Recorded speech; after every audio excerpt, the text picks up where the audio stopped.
ইসলাম সবসময় ডিফেন্সিভ মোডে চলতে পছন্দ করে, মানে আগে মারে না, আগে মাইর খায়। প্রয়োজন হলে একটা দুইটা দেয়া লাগে না? মাইর খেতে খেতে পিঠ যদি দেয়ালে ঠেকে যায় তখন তো দুই একটা দেওয়াও লাগে। তো এই অ্যাটিটিউডে ইসলাম চলে। বিষ্ণুনবীর অ্যাটিটিউড ছিল এটা, আগে মারতেন না কখনো। এক কুস্তিগিরকে বিষ্ণুনবী দাওয়াত দিয়েছিলেন, নাম রুকানা। বললেন, রুকানা আসলিম তাসলাম, ইসলাম মানো শান্তিতে থাকবা, দুনিয়ায়ও থাকবা আখিরাতেও থাকবা। রুকানা বলে, আমি ইসলাম মানবো না যতক্ষণ না তুমি কুস্তি খেলে আমারে হারাতে পারো। যদিও বর্ণনাটা দাইফ, কিন্তু এ থেকে শিক্ষা আছে। যদি আমাকে তুমি হারাতে পারো তাহলে আমি কালিমা পড়বো। বিষ্ণু বললেন, না, আমি কুস্তি টুস্তি খেলি না। রুকানা বলে, তাইলে আমিও কালিমা পড়ি না। এখন বিষ্ণুনবী রহমতের নবী, ওমা আরসালনাকা ইল্লা I have sent you as a mercy for the entire universe. হে নবী, আমি আপনার গোটা বিশ্বের জন্য রহমত করে প্রেরণ করেছি। বিষ্ণু ভাবলেন, আমি যদি কুস্তি খেলি আর লোকটা যদি কালেমা পড়ে তাহলে তো লোকটা জান্নাতি, খেলি না একটু। বিষ্ণুনবী রাজি হলেন। এবার দুজন দাঁড়ালো, রুকানা লাফায় আর প্রিপারেশন নেই, বিষ্ণুনবী লাফায় না, ভদ্র হয়ে দাঁড়িয়ে আছেন। কি ভদ্র নবী ছিলেন আমাদের, কি লাজুক ছিলেন। বিশ্বনবী যখন হালিমাতুস সাদিয়ার বাড়িতে 5 বছর ছিলেন, 2 বছর দুধ খেলেন। হালিমাতুস সাদিয়া বলে, এই কুরাইশি মুহাম্মদকে আমার বাড়িতে আনার পরে আমার বাড়িতে বরকত আর বরকত। আমার এলাকা ছেড়ে যখন গিয়েছিলাম মক্কাতে, এলাকার গাছগুলো সব মরা ছিল, ছাগলগুলোর ওলানে কোনো দুধ ছিল না। এসে দেখি ওলান ফেটে ফেটে দুধ পড়ে, গাছগুলো সজীব আর সবুজ শ্যামলিমায় ভরপুর, বরকত আর বরকত। এই কুরাইশি মুহাম্মদকে কখনো আমি কাঁদতে দেখি নাই। ক্ষুধা লাগলেও কাঁদে না, ব্যথা পেলেও কাঁদে না, শুধু লজ্জাস্থানের জায়গা থেকে কাপড় সরে গেলে কেঁদে ওঠে। রুকানা বলে, আব্দুল্লাহর বেটা মুহাম্মদ, কুস্তি লাগলে এরকম লাফাইতে হয়, তুমিও লাফাও। বিষ্ণু বললেন, না, আমি সেলাইবিহীন লুঙ্গি পরি, আমি লাফাই না। এবার খেলা শুরু করার পালা। রুকানা বলে, তুমি মারো। বিষ্ণু বলে, না, তুমি মারো। রুকানা বলে, না, আমি মারবো না, তুমি মারো। বিষ্ণু বলেন, আমি মারলে ওটা তুই হজম করতে পারবি না, কারণ এটা এমন নবী যে নবীর এক হাতের ভেতরে জান্নাতের 40 জনের শক্তি ঢুকিয়ে দিয়েছে কে? আবার নবী যারে মারে ও জাহান্নামী, নবীরে আবার যে মারে সেও জাহান্নামী। বুঝতে পেরেছেন? কেউ যদি নবীরে হত্যা করে সে কি? আর নবী যদি কাউরে হত্যা করে ওই লোকটাও, কারণ নবী তো উল্টা পাল্টা কোনো কারণে কাউরে হত্যা করবে না। কথা বলেন? এজন্য বিষ্ণু বললেন, তুমি মারো। সেও মারে না, বিশ্বনবীও মারে না, খেলাও শুরু হয় না। বিশ্বনবী বাধ্য হয়ে ওনার ডান হাত মোবারক দিয়ে রুকানার বাঁ কাঁধের মধ্যে শুধু এরকম ধরেছেন। কিরে রুকানা, তো লাফাস কেন? খালি ধরেছেন, ধরার সাথে সাথে রুকানা বেহুশ হয়ে জামিনে পড়ে যায়। রুকানার সঙ্গী সাথীরা অবাক, ঘটনা কি? আব্দুল্লাহ বেটা মোহাম্মদ খালি দলল, ও বেহুশ হয়ে কেন? সুবহানাল্লাহ কইবেন না? রুকানা তার মাথায় পানি দিয়ে হুশ ফেরানো হলো। কিরে রুকানা, বেহুশ হইলি কেন? আব্দুল্লাহ বেটা ঘুষিও মারে নাই, বক্সিনও মারে নাই, খালি ধরলো। আরে তোরা দেখছিস ধরছে, আমার মনে হয়েছে পাহাড় এসে কাঁধে চেপেছে। এত শক্তি থাকা সত্ত্বেও বিশ্বনবী আগে কাউরে অ্যাটাক করতেন না। কি রহমতের নবী! এমনকি যুদ্ধের ময়দানে যখন চিফ অফ দ্য মিলিটারি পাঠাতেন, বিশ্বনবী বলতেন, যে এলাকায় যুদ্ধ হবে ওই এলাকার গাছপালা নষ্ট করো না, যেন ওই এলাকার গবাদি পশুর উপর হামলা করো না, ওই এলাকার বৃদ্ধ বৃদ্ধাদেরকে মেরো না, নারীদের গায়ে অস্ত্র ছোড়ো না, শিশুদেরকে রক্তাক্ত করো না, এবং বিধর্মী পাদ্রী যারা আছে ওদেরকেও মেরো না। তোমাদের বিরুদ্ধে যারা যুদ্ধে নেমেছে তারাও যদি তলোয়ার ফেলে দিয়ে বলে, আমি বাঁচতে চাই, আল আমান, আমি আমান চাই, আই সিক দ্য সিকিউরিটি, আমি নিরাপত্তা চাই, তাদেরকেও মেরো না। ওরা আমাদেরকে শান্তি শিখায়। ইউরোপ আমেরিকা আমাদেরকে শান্তি শিখায়। শান্তি কারে বলে বিশ্বনবী গোটা বিশ্বের মানুষের চোখে আঙ্গুল দিয়ে দেখিয়ে গিয়েছে। ওনার জীবন হচ্ছে তলাবিহীন সাগরের মতো। বিশ্বনবীর জীবনীটা একটা সাগর, কিন্তু কি নাই? তলা নাই, boundless, beyondless, bottomless. As a father, as a teacher, as a commander, as a lawgiver, as a lawmaker, as a reformer of the society, as a messenger, Muhammad is the superman of the world. স্বামী হিসেবে, নেতা হিসেবে, আইন প্রণেতা হিসেবে, নবী হিসেবে, সেনাপতি হিসেবে বিশ্বনবী হচ্ছেন গোটা বিশ্বের জন্য সুপারম্যান। খালি শান্তির পয়গাম ছড়িয়েছেন, হাঙ্গামা করে নাই, মানুষকে মিলিয়ে দিয়েছেন। ঝগড়া লাগলে বিশ্বনবী মিলিয়ে দিতেন, and he was a very good mediator. বিশ্বনবী খুব ভালো মধ্যস্থতা করতে পারতেন, মানে সালিশি করতে পারতেন। আমার আর আপনার ঝগড়া, আমি হলাম আউয়াল, আপনি হলেন আসানি, আর যে মিলাই দেবে সে হলো সালিস। এই সালিস থেকে সালিশ, আমরা বাংলাদেশে বলি না সালিশি, সালিফি মানে হচ্ছে তৃতীয় পক্ষ অবলম্বন করা। এই কাজটা বিশ্বনবী বড্ড ভালো পারতেন। ওনার মতো গোটা বিশ্বে এরকম চমৎকার মিডিয়েশন কেউ করতে পারতো। উনি মক্কা থেকে মদিনায় হিজরতে যাওয়ার আগে আউস খাজরাতের মধ্যে মারামারি হয়েছিল, 120 বছরের মারামারি, কেউ বন্ধ করতে পারে না। উনি যে এক সপ্তাহের মধ্যে বন্ধ করে দিলেন, আউস খাজরাজরে মিলাই দিলেন। মানুষকে মিলিয়ে দেয়া, সমাজের মধ্যে একটা ফাটল তৈরি না করে ঐক্য প্রতিষ্ঠার চেষ্টা করা, এটা অনেক বড় সওয়াবের কাজ। আর আমরা খালি দেয়াল ভাঙি, ঠিক কিনা? ঘর ভাঙি, মন ভাঙি, ঐক্য নষ্ট করে, চিল্লায় বলেন ঠিক কিনা? একসাথে রাখার চেষ্টা করবেন, আলাদা আলাদা হবেন না। আলাদা হইলেই বিপদ, আর একসাথে থাকলে বরকত আছে না নাই? দুইজনের লাগতে দেখলেই মিলাই দিবেন, আপনার সম্মান বাড়াই দিবে কে? আমরা লাগতে দেখলে আরো লাগাই দিই, আছে না নাই?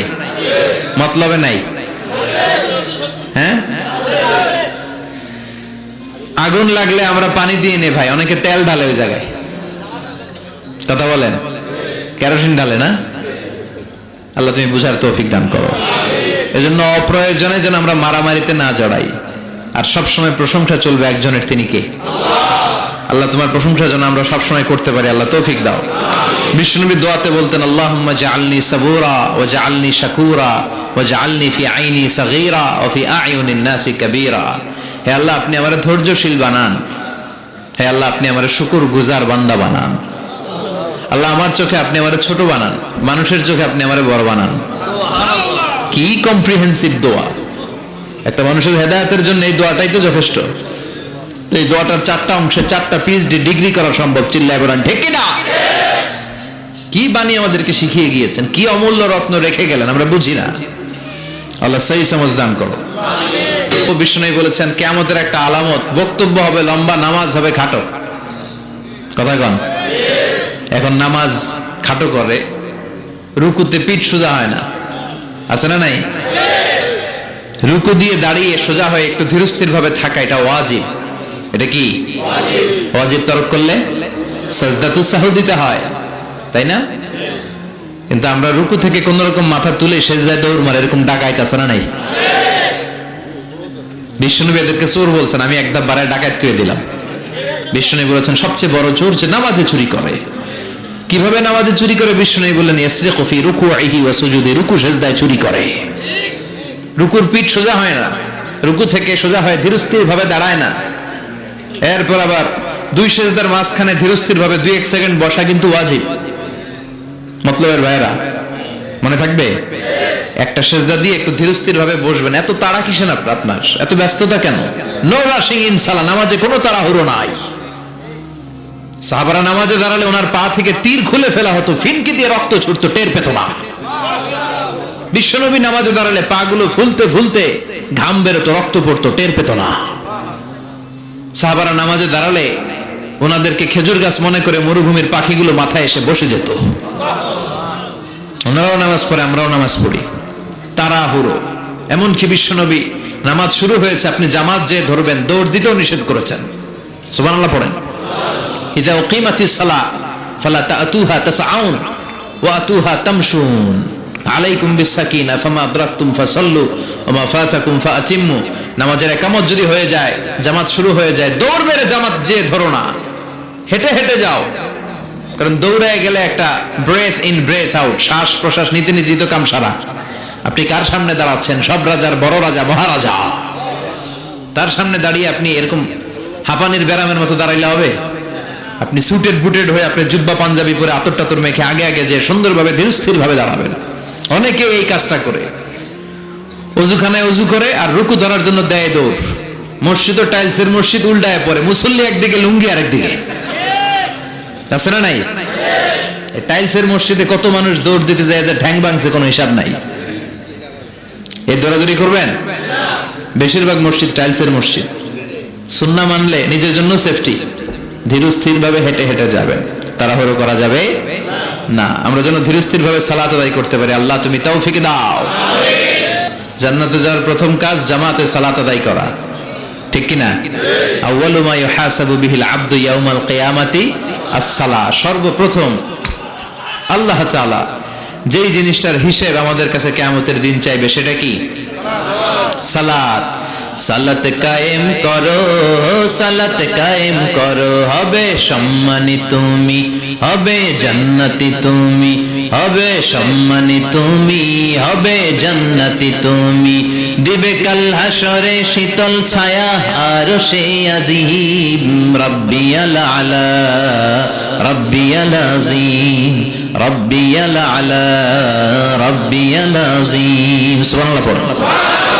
সালাত কায়েম করতে হবে। কায়েম একা একা পড়লে চলবে? নিজেও যখন যাবেন ছেলেটারও মসজিদে নিয়ে যাবেন। অনেকে ছোট বাচ্চা মসজিদে দেখলে রেগে যায়, মতলবে এগুলা নাই। বয়স্ক মুরব্বী চাচারা কেন যে রেগে যায় বুঝলাম না। রাখবেন না আপনারা। ওরা চিল্লাচিল্লি করবে, আওয়াজ করবে, কিচির মিচির করবে, এটাই তো বাচ্চাদের সৌন্দর্য। চিল্লাচিল্লি কি আপনারা করবেন? 80 বছরের বুড়া মানুষ লাফাইলে ভালো দেখা যায়? কথা কন। লাফালাফি দৌড়াদৌড়ি করবে ছোট বাচ্চারা, ওরা একজন আরেকজনের কামড় দিবে, ঘুষি মারবে, খামসি মারবে। কথা কন। এটা বাচ্চাদের সৌন্দর্য, এটাই তো পৃথিবীর সৌন্দর্য।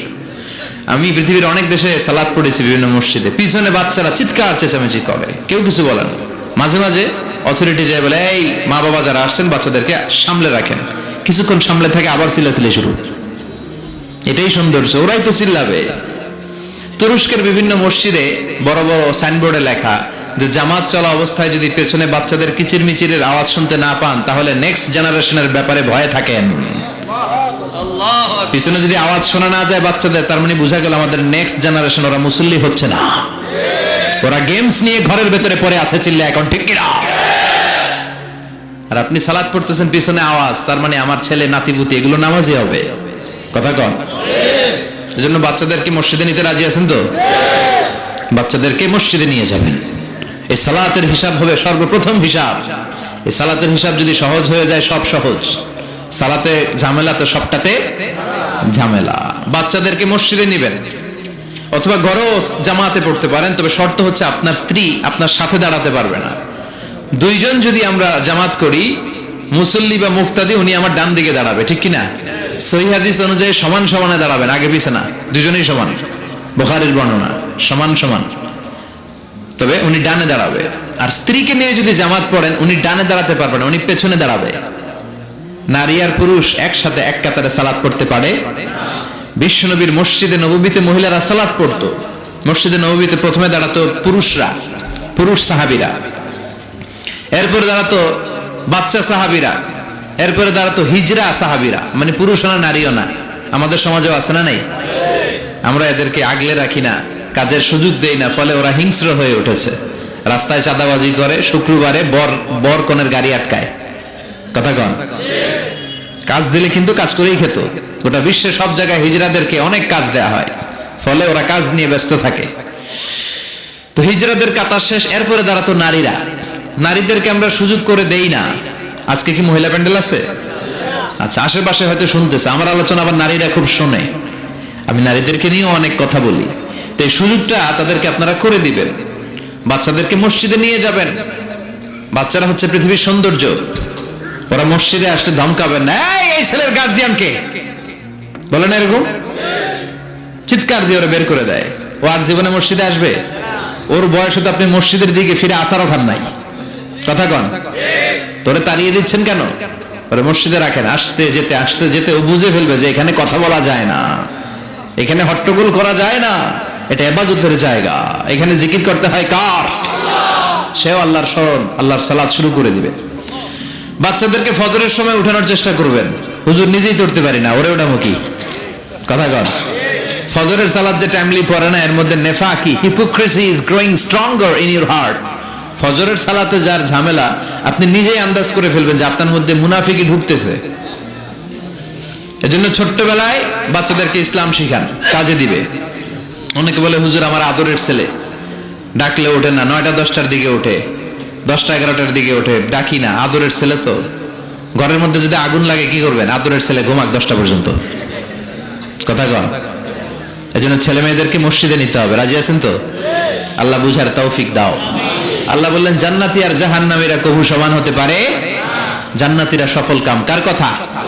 লা ইয়াস্তাবি আসহাবুন নারি ওয়া আসহাবুল জান্নাতি হুমুল ফাইজুন। জান্নাতি আর জাহান্নামীরা সমান নয়, যারা জান্নাতি তারাই সফল। The people of paradise in heaven and the people of hellfire, they never be equal ever. The people of paradise gain the ultimate success in life. যারা জান্নাতি তারাই আসল সফলতার চাবিকাঠি নিয়ে গেল, ঠিক কি না? আবার রব্বুল আলামিন বলেন, ফামান যুহজিহা আনিন নারি ওয়া উদখিলাল জান্নাতা ফাকাদ ফাজ ওয়া মাল হায়াতুদ দুনিয়া ইল্লা মাতাউল গুরুর।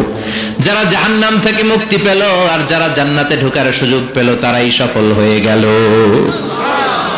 জান্নাতে ঢুকতে পারলেই সফল, জান্নাতে ঢুকতে পারলেই। নাও দ্য ডিসিশন ইজ ইয়ার্স। এখন সিদ্ধান্ত আপনাদের, আপনি কই ঢুকবেন, জান্নাতে না জাহান্নামে?